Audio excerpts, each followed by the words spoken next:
Hey y'all, it's Sharon with Southern Bella Home. Thank you for coming by to see me today. I'm very honored and excited to be partnering with 5 other bloggers for a holiday cookie exchange recipe swap. We all have shared favorite cookie recipes on our blogs, and we would invite you to come over to our blogs to get the full recipe, and you might find a new family favorite for your cookie baking this year for the holidays.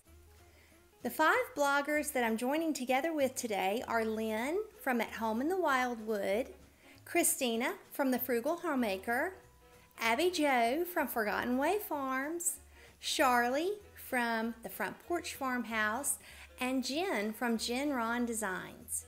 They are each going to be sharing recipes that are family favorites, tried and true recipes that they love. So I encourage you to go down to the show notes below, because I'm going to include the links to their blogs so that you can go visit those as well. Today I'm going to show you Heavenly Holiday Mocha Slices. These are chocolatey, velvety, rich, crunchy, and moist at the same time, if that's possible. Chocolate mocha goodness. I want you to try this recipe just once, and I think you'll be hooked just like me. So, reminder again, after you watch my video, go down, check out these ladies' blogs, and also head over to Instagram and follow their accounts on Instagram, because they are always sharing great things, and especially this time of year, all sorts of Christmas goodness is to be found on their pages on Instagram. Also, if you try these Heavenly Holiday Mocha Slices, take a picture of them, share it on Facebook or Instagram, and tag Southern Bella Home, and I will be happy to share your picture in my stories and show off your beautiful holiday baking, okay? So let's get busy cooking this recipe, y'all. Okay, here is the cast of characters in our lineup of ingredients today. We have coffee granules dissolved in water. We have 2 different size amounts of vegetable shortening. We have some nice grass-fed butter, which I love, some unbleached all-purpose flour, and some natural cane sugar. We also have some cocoa powder and a good old farm fresh egg, some organic milk, and we're going to use a little bit of vanilla extract. And on this little plate here, you're going to see our cinnamon, our baking soda, and salt. Those will be added in with our dry ingredients. And we have our semi-sweet chocolate chunks. Now you can use morsels if you wish, and one of those helpings of shortening will go with that. We're going to go ahead and start adding our butter and our shortening together into our mixer, and we're going to beat those until they are nice and creamy. Probably around 30 seconds until they're softened nicely.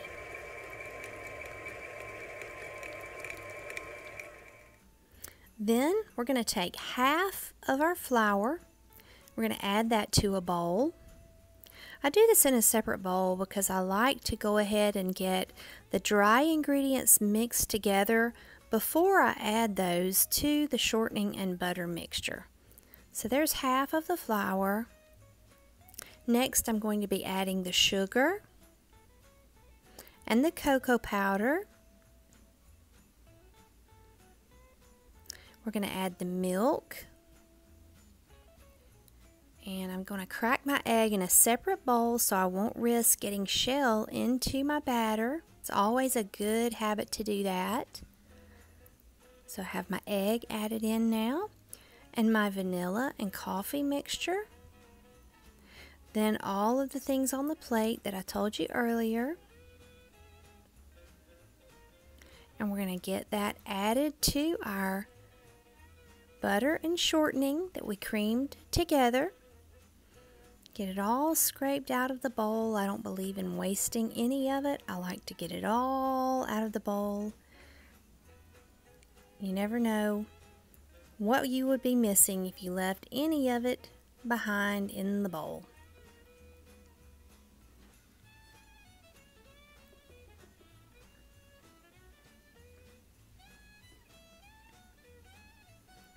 Now we're going to go ahead and blend those up thoroughly.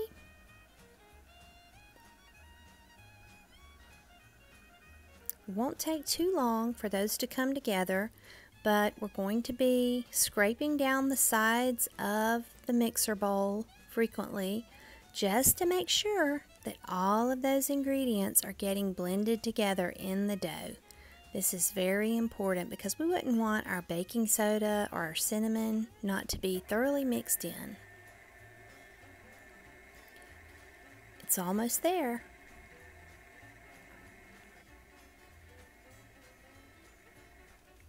I think we have it. Now we're going to go ahead and add in the other half of the flour. We do this so that everything is incorporated well with the first mixing, and then the flour will just be incorporated into the rest of the ingredients. And I always start out very slowly with my mixer so that I don't end up with a flour cloud in the kitchen. And then I just slowly start increasing the speed on the KitchenAid. These things are wonderful. I don't know how I ever baked without my KitchenAid mixer. I love it so much. You see how quickly this dough comes together, and you also see how beautiful and chocolatey this dough is. So I'm just going to go in and get any of the clumps of batter out of the center of the mixer attachment. Again, just making sure that all of my ingredients are well incorporated. It doesn't take long. It's actually very relaxing just to get in the kitchen, turn on your Christmas music, and go to town with these cookies. Just a couple more rounds, I think we'll have it.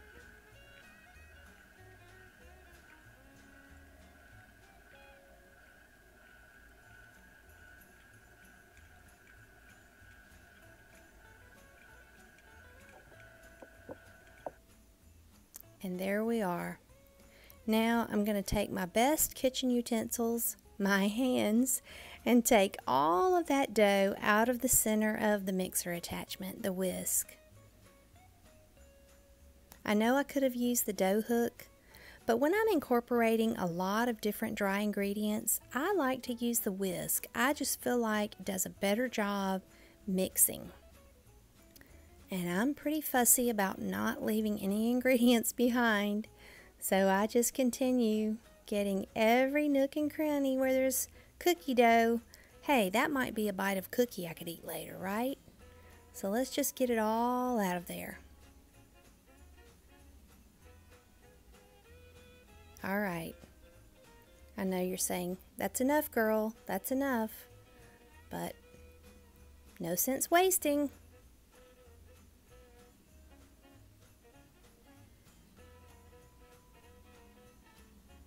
Now, you see I have a nice, velvety, chocolatey cookie dough.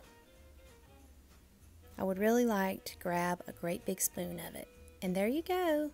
It almost looks like chocolate frosting. So I'm going to take it out. I'm going to take about half of the dough. I really try to visually divide the dough into half so that I'll have two separate logs of cookie dough. I'm going to kind of knead this just a bit, get it shaped, and then I'm going to roll it into a nice big cookie dough roll. It will almost look like a Tootsie Roll when I finish. Doesn't take long, and I really love this remnant of granite that I got from a local cabinet shop. It makes the best surface to roll out things like cookie dough. And I'm just going to place this first cookie dough roll over onto a piece of parchment paper. Roll it up nicely because these are going to need to chill. So here's the first one. Didn't take long. Now for the second half of the dough.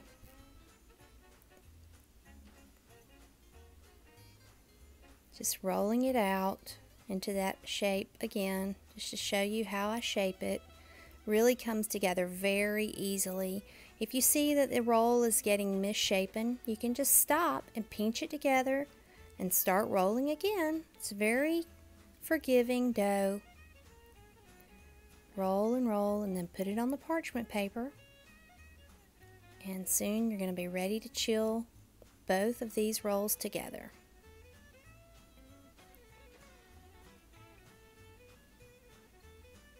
I think it's very helpful to just go ahead and have your pieces of parchment paper torn off and laying right beside the area where you're going to be kneading the dough. Then just so quickly you can wrap these things up.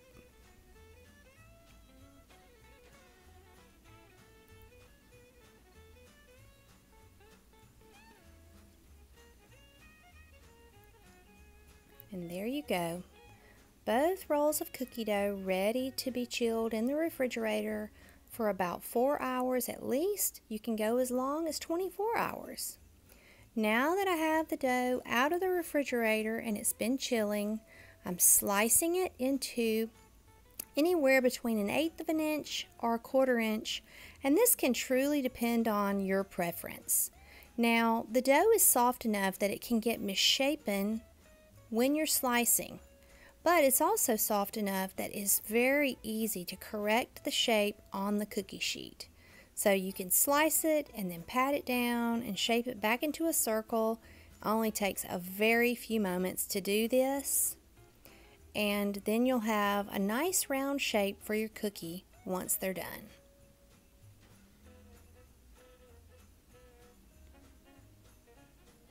Again, turn on your Christmas music and just enjoy.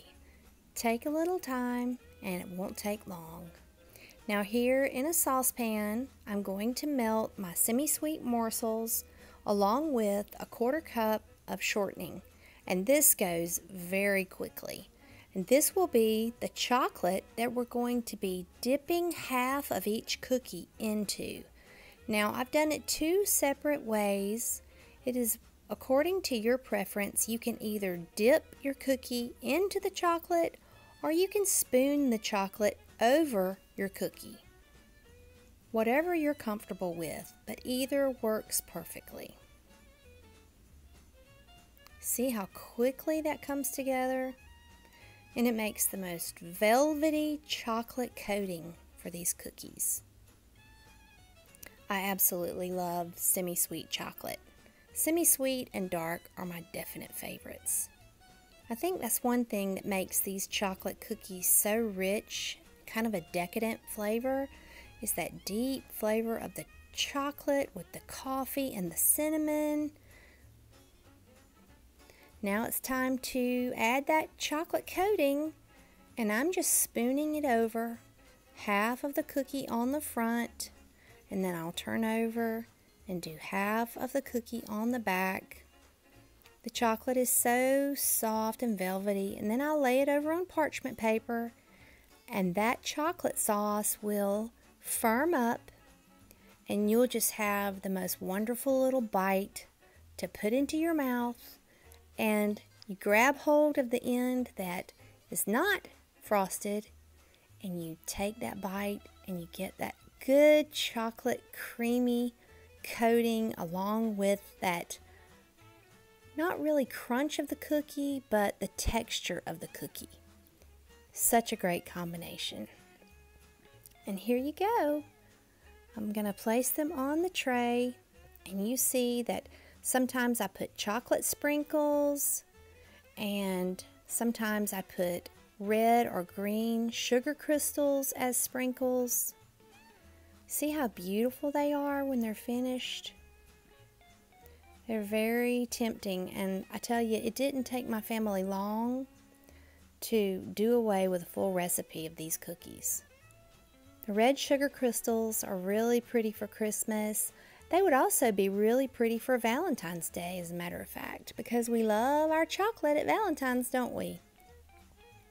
Now, I also have done multicolored sprinkles like red, green, and white, and I've done white chocolate instead of dark chocolate. Well, friends, I hope you enjoyed watching me bake the Heavenly Holiday Mocha Slices. I hope they tempt you. I hope you try them. And don't forget, if you do, share a picture on Instagram or Facebook, and I'll be happy to show your picture in my stories. If you're not a subscriber, I would love it if you would become a subscriber to my YouTube channel, like, comment, and share if you take a mind to. And come back to see all that will be happening soon here at the farmhouse for Christmas. There are tours and gardens and more cooking coming, so I'll be seeing you soon, friends.